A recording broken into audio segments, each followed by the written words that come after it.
নামাজটা আপনার জান্নাতের কারণ হবে, আবার এই নামাজ আপনাকে জাহান্নামে নিয়ে যাবে, জাহান্নামের কারণ হবে। জান্নাতীরা যখন জাহান্নামীদেরকে দেখবে তখন বলতে থাকবে, মা সালাকাকুম ফি সাকার, তোমাদেরকে কোন জিনিস জাহান্নামে প্রবেশ করিয়েছে? তোমরা কেন জাহান্নামে প্রবেশ করিয়েছো? তোমরা কেন জাহান্নামের আসামি হয়েছো? তখনও জাহান্নামীরা প্রতি উত্তরে বলতে থাকবে, ক্বালু লাম নাকু মিনাল মুসাল্লিন। তখন জাহান্নামীরা বলতে থাকবে, আমরা দুনিয়াতে থাকাকালীন আমরা নামাজ আদায় করতাম না, আমরা মুসল্লি ছিলাম না, এই কারণে আজকে আমরা জাহান্নামের আসামি হয়েছি। তারপরে তারা আবার বলতে থাকবে, ওয়ালাম নাকু নুতঈমুল মিসকিন, আমরা দুনিয়াতে থাকাকালীন আমরা গরিব দুঃখীদেরকে, মিসকিনদেরকে আমরা খানা খাওয়াইতাম না। আল্লাহ আমাদেরকে এমন সম্পদ দান করেছে, ধন সম্পদ দিয়েছে, কিন্তু এই ধন সম্পদের মোহে পড়ে, লোভে পড়ে আমরা মানুষকে মানুষ মনে করতাম না, আমরা গরিবদেরকে খানা খাওয়াইতাম না। তারপরে আবার বলতে থাকবে, ওয়া কুন্না নাখুদু মা'আল খাইদিন। ওই বান্দা বান্দিয়া জাহান্নামীরা বলতে থাকবে, আমরা ইসলামের দুশমনদের সাথে আমরা ইসলামের সমালোচনা করেছি। ইন্নাল হামদালিল্লাহ নাহমাদুহু ওয়া নাস্তাঈনুহু ওয়া নাস্তাগফিরুহু ওয়া নাউযু বিল্লাহি মিন শুরুরি আনফুসিনা ওয়া মিন সাইয়্যাতি আ'মালিনা। من يهده الله فلا مضل له ومن يضلله فلا هادي له ونشهد أن سيدنا وسندنا وحبيبنا وطبيبنا وطبيب قلوبنا ومولانا وأولانا محمدا عبده ورسوله الذي أرسله الله تعالى بالحق بشيرا ونذيرا وداعيا إلى الله بإذنه وسراجا وقمرا منيرا فقد قال الله تبارك وتعالى في كلامه المجيد وفي فرقانه الحميد أعوذ بالله من الشيطان الرجيم بسم الله الرحمن الرحيم الذين يؤمنون بالغيب ويقيمون الصلاة ومما رزقناهم ينفقون وقال رسول الله صلى الله عليه وسلم بني الإسلام على خمس شهادة أن لا إله إلا الله وأن محمدا عبده ورسوله وإقام الصلاة وإيتاء الزكاة والحج وصوم رمضان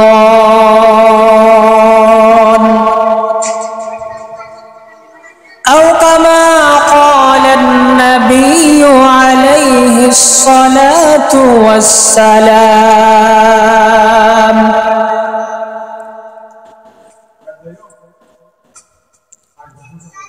الحمد لمن قدر خيرا وخبالا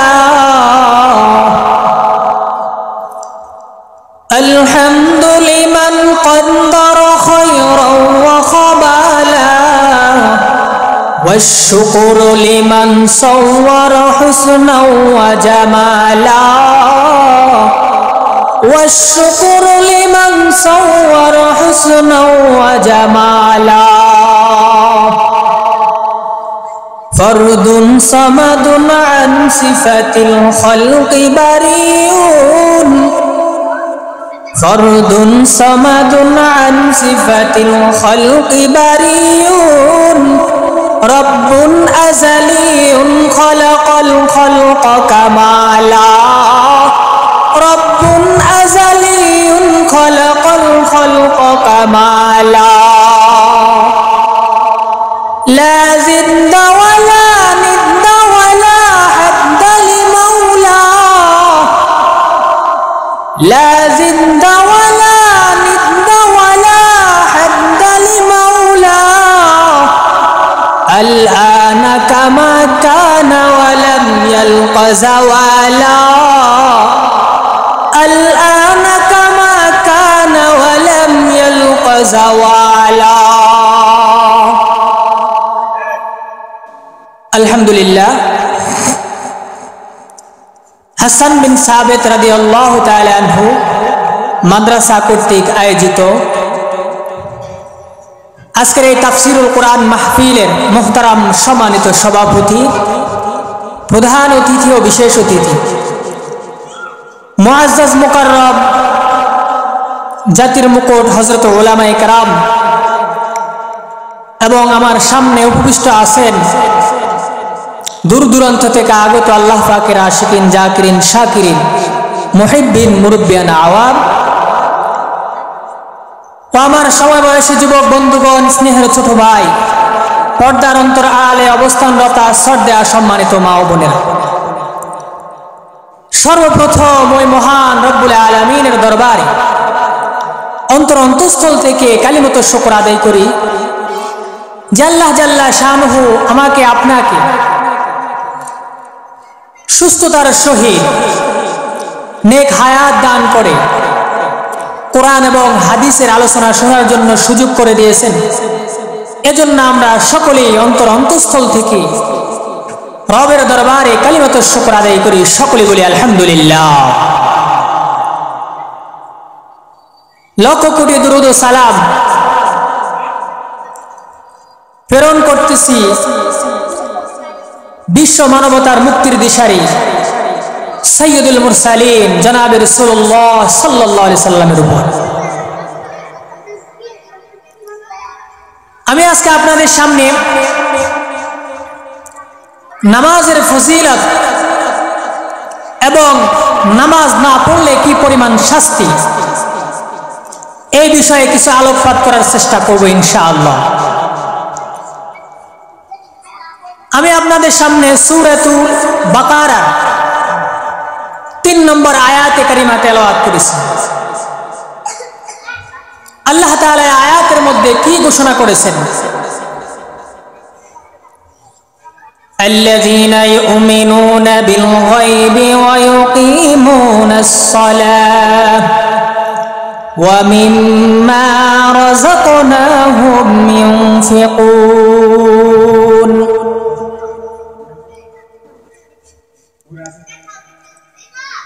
আল্লাহ তাআলা পবিত্র কোরআনের মধ্যে ইরশাদ করেন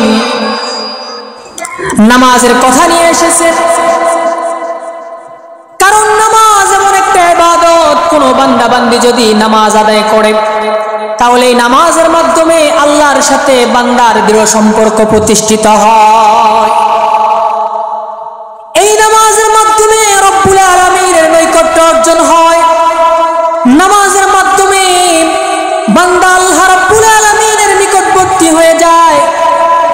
আল্লাহ তাআলা পবিত্র কোরআনের মধ্যে বলেন, ওয়াসজুদু ওয়াকতারিব, বান্দা সিজদা করতে থাকো আর এই সিজদার মাধ্যমে তুমি আমার নিকটবর্তী হও। আল্লাহ তাআলা পবিত্র কোরআনের মধ্যে বান্দাকে সিজদা করার জন্য বলেছে, অর্থাৎ নামাজ আদায় করার জন্য বলেছে। বান্দা বান্দি যখন নামাজ আদায় করবে তখন নামাজের মাধ্যমে ওই বান্দা বান্দি আল্লাহ রাব্বুল আলামিনের নিকটবর্তী হয়ে যাবে। বান্দা বান্দি যখন নামাজ আদায় করবে তখন ওই বান্দা বান্দি আল্লাহ রাব্বুল আলামিনের নিকটবর্তী হয়ে যাবে। একজন মুমিনের জীবনে সবচেয়ে গুরুত্বপূর্ণ ইবাদত হচ্ছে নামাজ। নবী সাল্লাল্লাহু আলাইহি সাল্লাম হাদিসের মধ্যে বলেন, আকরাবু মা ইয়াকুনুল আবদু মির রাব্বিহি ওয়া হুয়া সাজিদুন, বান্দা সিজদারত অবস্থায় তার রবের সবচেয়ে বেশি নিকটবর্তী হয়ে যায়। বান্দা যখন রব্বুল আলামিনকে সিজদা করে তখন বান্দা আল্লাহ রাব্বুল আলামিনের নিকটবর্তী বেশি হয়ে যায়, আল্লাহ রাব্বুল আলামিনের নিকটবর্তী হয়ে যায়। এই কারণে আল্লাহ রাব্বুল আলামিন আমাদের জন্য নামাজের বিধান দিয়েছেন। এই নামাজ যখন আমরা আদায় করব তখন আমরা রব্বুল আলামিনের নিকটবর্তী হয়ে যাব। নবীজি সাল্লাল্লাহু আলাইহি সাল্লাম হাদিসের মধ্যে বলেন, আসসালাতু ইমাদুদ্দিন, নামাজ হলো ধর্মের খুঁটি। মান আকামাহা, আর যে ব্যক্তি এই নামাজকে ঠিক রাখলো, ফাকাদ আকামাদ্দিন, সেই দিনকে ঠিক রাখলো, ধর্মকে ঠিক রাখলো। ওয়ামান হাদামাহা, আর যে ব্যক্তি এই ধর্মের খুঁটিকে ঠিক রাখলো না, নামাজকে ঠিক রাখলো না, ফাকাদ হাদামাদ্দিন, ওই ব্যক্তি ধর্মের খুঁটিকে বিনষ্ট করে দিল। তাহলে নামাজ আমার আপনার পড়তে হবে। এই নামাজ বান্দা বান্দির সবচাইতে বড় ইবাদত। বান্দা যখন আল্লাহকে সিজদা দিবে তখন বান্দা রব্বুল আলামিনের নিকটবর্তী হয়ে যাবে। আজকে আমরা অনেকে আছি নামাজ বাদ দিয়ে, আমরা নামাজ না পড়ে আমরা ব্যবসা বাণিজ্যের সাথে জড়িত হয়ে গেছি, ব্যবসায় লিপ্ত হয়ে গেছি, আর মনে মনে ভাবতেছি যদি আমি নামাজ পড়তে যাই তাহলে আমার ব্যবসার সমস্যা হয়ে যাবে, ব্যবসায় লস হবে, আমার সময় নষ্ট হয়ে যাবে। প্রিয় উপস্থিতি, আল্লাহর দেওয়া ইবাদত আপনি বাদ দিয়ে আপনি ব্যবসা বাণিজ্যকে গুরুত্ব দিতেছেন, অথচ আল্লাহ রাব্বুল আলামিন আপনার রিজিকের জিম্মাদারি নিয়েছে। আপনার কোনো টেনশন করতে হবে না। আপনি যদি রবের ইবাদত করেন, রব্বুল আলামিন আপনার রিজিকের জিম্মাদারি নিয়ে নিয়েছেন। আল্লাহ তাআলা পবিত্র কোরআনের মধ্যে বলেন, ওয়ামান ইয়াত্তাকিল্লাহা ইয়াজআল লাহু মাখরাজা ওয়া ইয়ারযুকহু মিন হাইসু লা ইয়াহতাসিব।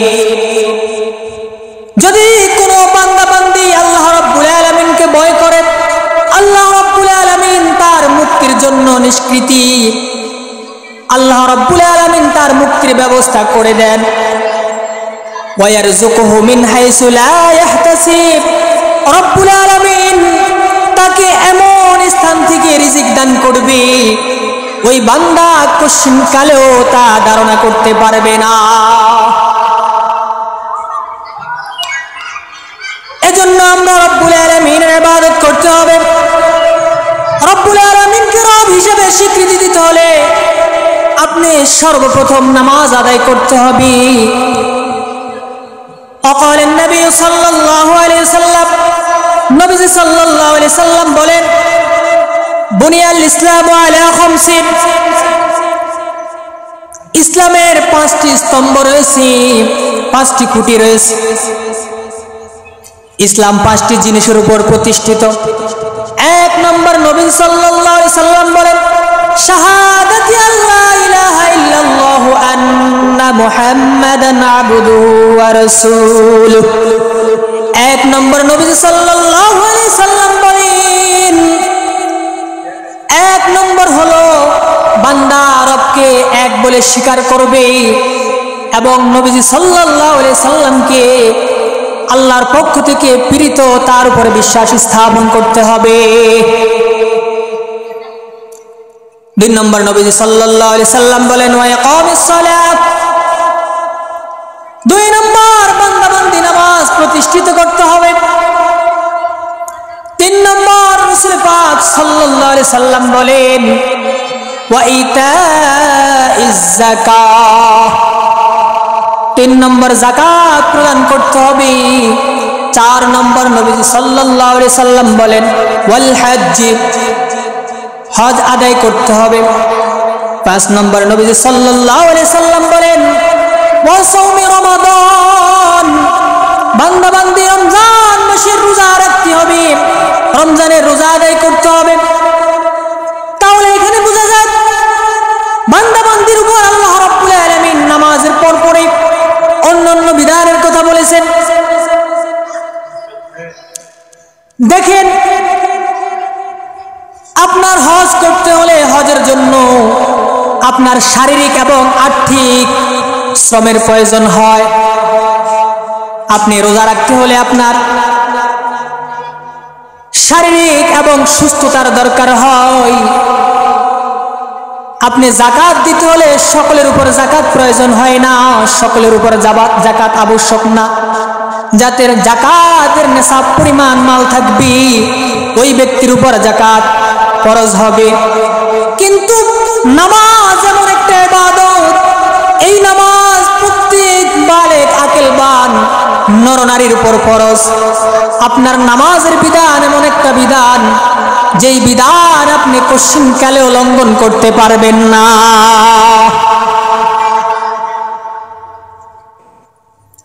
এই নামাজ আপনার জান্নাতের কারণ হবে, আবার এই নামাজ আপনার জাহান্নামের কারণ হবে। যদি নামাজ আপনি সময় মতো আদায় না করেন তাহলে এই নামাজ আপনার জাহান্নামের কারণ হবে। আর যদি আপনি নামাজ সময় মতো আদায় করেন তাহলে এই নামাজ আপনার জান্নাতের কারণ হবে।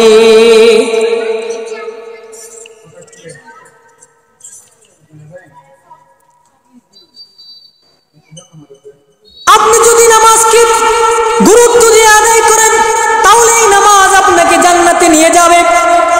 আর যদি আপনি এই নামাজকে ঠিকমতো আদায় না করেন তাহলে এই নামাজ আপনাকে জাহান্নামে নিয়ে যাবে। অর্থাৎ নামাজটা আপনার জান্নাতের কারণ হবে, আবার এই নামাজ আপনাকে জাহান্নামে নিয়ে যাবে, জাহান্নামের কারণ হবে। জান্নাতীরা যখন জাহান্নামীদেরকে দেখবে তখন বলতে থাকবে,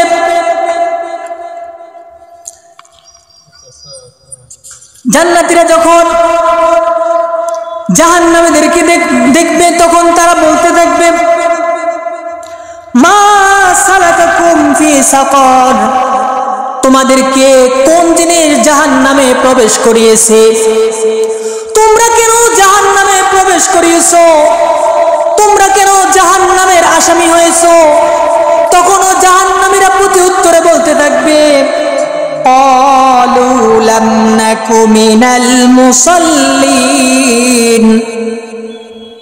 তখন জাহান্নামীরা বলতে থাকবে, আমরা দুনিয়াতে থাকাকালীন আমরা নামাজ আদায় করতাম না, আমরা মুসল্লি ছিলাম না, এই কারণে আজকে আমরা জাহান্নামের আসামি হয়েছি। তারপরে তারা আবার বলতে থাকবে, ওয়ালাম নাকু নুতঈমুল মিসকিন। আমরা দুনিয়াতে থাকাকালীন আমরা গরিব দুঃখীদেরকে, মিসকিনদেরকে আমরা খানা খাওয়াইতাম না। আল্লাহ আমাদেরকে এমন সম্পদ দান করেছে, ধন সম্পদ দিয়েছে, কিন্তু এই ধন সম্পদের মোহে পড়ে, লোভে পড়ে আমরা মানুষকে মানুষ মনে করতাম না, আমরা গরিবদেরকে খানা খাওয়াইতাম না। তারপরে আবার বলতে থাকবে ওয়া কুন্না নাখুদু মা'আল খাইদিন। ওই বান্দা-বান্দী জাহান্নামীরা বলতে থাকবে আমরা ইসলামের দুশমনদের সাথে, আমরা ইসলামের সমালোচনা করেছি, আমরা ইসলামের সমালোচকদের সাথে, যারা ইসলামের সমালোচনা করত আমরা তাদের সাথে ইসলামের সমালোচনায় লিপ্ত হয়ে যেতাম। অর্থাৎ যারা কোরআন বিদ্বেষী ছিল আমরা তাদের সাথে একাত্রিত ঘোষণা করতাম, আমরা আলেমদেরকে বিদ্বেষ পোষণ করতাম, আমরা মাদ্রাসা মসজিদদেরকে দেখতে পারতাম না, আমরা ওয়াজ মাহফিলকে পছন্দ করতাম না, আমরা ইসলামের সর্বদাই সমালোচনা করতাম। তারপরে আবার বান্দা বান্দি বলতে থাকবে ও জাহান্নামীরা ওয়া কুন্না নুকাযযিবু বিয়াউমিদ্দিন, আমরা কিয়ামতের দিবসকে, কিয়ামতের দিনকে আমরা বিশ্বাস করতাম না, আমরা উপহাস করতাম, আমরা নিজেরা এটাকে বিশ্বাস করতাম না। কিয়ামত আবার কি, কিসের আবার হিসাব নিকাশ, কিসের আবার কর্মফল দিবস, আমরা এগুলোকে বিশ্বাস করতাম না। তারপরে তারা বলে হাত্তা আতানাল ইয়াকিন, ফলে এই অবস্থায় আমাদের মৃত্যু এসে যায়, ফলে এই অবস্থায় আমরা মৃত্যুবরণ করি। তাহলে আমি যে কথা বুঝাইতে চাইছিলাম, কিয়ামতের ময়দানে আপনি আফসোস করতে থাকবেন আর বলতে থাকবেন আমরা দুনিয়াতে নামাজে ছিলাম না, আমরা নামাজ আদায় করতাম না, আমরা উপবাস করতাম, আমরা কারো কথা শুনতাম না, আমরা বেনামাজি ছিলাম।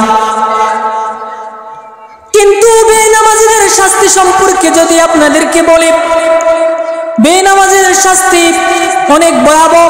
আল্লাহ রাব্বুল আলামিন তাদেরকে দুনিয়াতেও শাস্তি দিয়ে থাকেন, পরকালেও তাদেরকে শাস্তি দিয়ে থাকেন। বেনামাজিদের শাস্তি অত্যন্ত ভয়ানক, অত্যন্ত ভয়াবহ। এজন্য আমরা সদায় সর্বদাই নামাজ আদায় করতে হবে। নামাজ ছাড়া কোনো গতি নয়। যে আল্লাহ আপনাকে দুনিয়াতে সৃষ্টি করলো, যে আল্লাহ আপনাকে খাওয়াইতেছে, আপনাকে পড়াইতেছে, আপনার রিজিকের জিম্মাদারি নিয়েছে, কিন্তু আপনার কিভাবে সম্ভব আপনি ওই আল্লাহর নাফরমানি করেন, ওই আল্লাহর ইবাদত করতেছেন না, ওই আল্লাহর বন্দেগী করতেছেন না, আপনি দুনিয়ার মোহ পড়ে আজকে রবকে ভুলে গেছেন, রবের ইবাদত ছেড়ে দিয়েছেন। অথচ আল্লাহ রাব্বুল আলামিন তার নবীকে আদেশ করেছেন ওয়া'মুর আহলাকা বিস-সালাতি ওয়াসতাবির আলাইহা লা নাসআলুকা রিজকান নাহনু নারযুকুকা। আল্লাহ রাব্বুল আলামিন তার প্রিয় নবীকে বলে দিয়েছেন, হে নবী, আপনি আপনার পরিবারদেরকে নামাজের জন্য আদেশ করুন, নামাজের জন্য তালকিন করুন, নামাজের আদেশ দেন। ওয়াসতাবির আলাইহা, এবং আপনি নামাজের প্রতি অটল থাকুন। আল্লাহ রাব্বুল আলামিন বলেন লা নাসআলুকা রিজকান, আমি আপনার কাছে কোনো রিজিক চাই না, আমি কোনো রিজিক চাই না। নাহনু নারযুকুকা, বরং আমি তো রিজিক দান করি। আল্লাহ এখানে বলেছেন যে বান্দাবান্দির কাছে রিজিক চায় না, যে বান্দাবান্দি যাতে আল্লাহ রাব্বুল আলামিনের ইবাদত করে, আল্লাহর ইবাদত করে, আল্লাহর দেওয়া বিধান মানে, আল্লাহর দেওয়া আদেশ মানে, আল্লাহ যেভাবে আমাদেরকে তার ইবাদত করার জন্য বলছে ওইভাবে আমরা তার ইবাদত করি।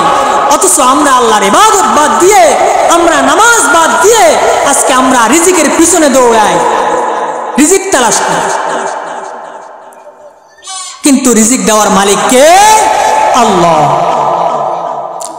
আপনি শত চেষ্টা করবেন নামাজ বাদ দিয়ে রিজিক তালাশ করার জন্য, কিন্তু রব যদি ওখান থেকে কলম মেরে দেয়, বান্দা তুই শত চেষ্টা করবি, কিন্তু আমি যতটুকু তোর তকদিরে বাজেট করেছি তুই ততটুকুই পাবি। নবী সাল্লাল্লাহু আলাইহি সাল্লাম বলেন,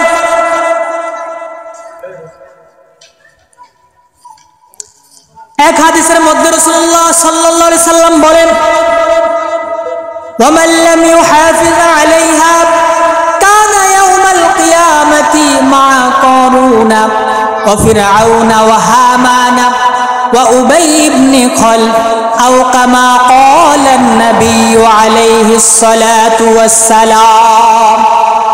আল্লাহ রাসূল সাল্লাল্লাহু আলাইহি সাল্লাম এই হাদিসের মধ্যে বলেছেন, যে ব্যক্তি সময় মতো নামাজ আদায় করে না, নামাজের গুরুত্ব দেয় না, আল্লাহ রাব্বুল আলামিনের বিধান পালন করে না, রব্বুল আলামিন রাসূলের মাধ্যমে ঘোষণা করেন ওই ব্যক্তির হাসর হবে কারুনের সাথে, ওই ব্যক্তির হাসর হবে ফেরাউনের সাথে, ওই ব্যক্তির হাসর হবে হামানের সাথে, ওই ব্যক্তির হাসর হবে উবাই ইবনে খালফের সাথে। হাদিসের মধ্যে চারজন কাফেরের কথা কেন বলা হয়েছে? পৃথিবীতে শুধু কাফের কি চারজন নাকি? কিন্তু হাদিসের মধ্যে চারজন কাফেরের কথা কেন বলেছেন? হাদিস জগতের সম্রাট ইমাম শামসুদ্দিন যাহাবী রাহমাতুল্লাহ আলাইহি আল কাবায়ের নামক কিতাবের ভিতরে লেখে, মানুষ চার কারণে নামাজ পরিত্যাগ করে, মানুষ চার কারণে নামাজ ত্যাগ করে, নামাজ ছেড়ে দেয়। এক নম্বর হলো, অনেকে আছে নেতৃত্বের কাজে ব্যস্ত থাকার কারণে নামাজ পড়ার সুযোগ পায় না, নেতা হওয়ার কারণে নামাজ পড়ার সুযোগ পায় না। হাদিসের মধ্যে বলা হয়েছে এমন নেতাদের হাসর হবে ফেরাউনের সাথে, কারণ ফেরাউন সবচেয়ে বড় নেতা ছিলেন, ফেরাউন সবচাইতে বড় নেতা ছিলেন। ফেরাউন নিজে দাবি করেছে আনা রব্বুকুমুল আ'লা, আমি তোমাদের সবচাইতে বড় খোদা। এই কারণে যারা নেতৃত্বের কাজে ব্যস্ত থাকার কারণে নামাজ পড়তে সুযোগ পায় না, তাদের হাসর হবে ফেরাউনের সাথে, অর্থাৎ নেতার হাসর হবে নেতার সাথে। দুই নম্বর, দুনিয়াতে এমনও কিছু মানুষ আছে যারা রুজি উপার্জনের কাজে ব্যস্ত থাকার কারণে নামাজ পড়ার সুযোগ পায় না, রুজি তালাশ করতে গিয়ে নামাজ পড়তে পারে না, তাদের হাসর হবে কারুনের সাথে। কারণ কারুন সবচেয়ে বড় দুনিয়াদার ছিল, কারুন রুজি তালাশের পিছনে এমন ভাবে লিপ্ত ছিল, এই কারণে যারা দুনিয়া তালাশ করতে গিয়ে নামাজ পড়তে পারবে না, তাদের হাসর হবে কারুনের সাথে।